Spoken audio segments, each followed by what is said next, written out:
رات کا اکثر حصہ گھر میں گزارے. سیدنا عبداللہ بن عمر رضی اللہ تعالیٰ عنہ کی شکایت ان کی اہلیہ لے کر اللہ کے پیغمبر کے پاس ہیں. پوری رات نوافل پڑھتے ہیں اور دن میں روزے رکھتے ہیں. اللہ کے پیغمبر نے بلا لیا, عبداللہ ایسا کرتے ہو؟ کہا ہاں اللہ کے پیغمبر کرتا ہوں.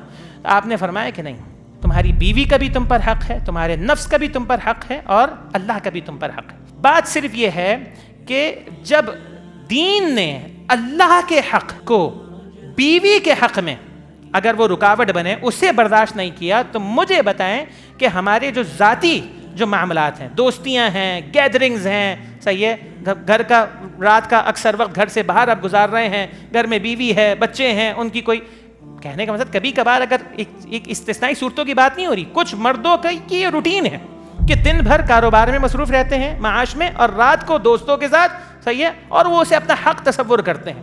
ٹھیک ہے, تو لہذا سمجھنے کی بات یہ ہے کہ جب دین نے, شریعت نے اللہ کے حق کو اس میں رکاوٹ نہیں بننے دیا, تو پھر کوئی ایسا نہیں ہے کہ جو اس حق کے اندر رکاوٹ بن سکے, اس سے اجتناب کرنا چاہیے.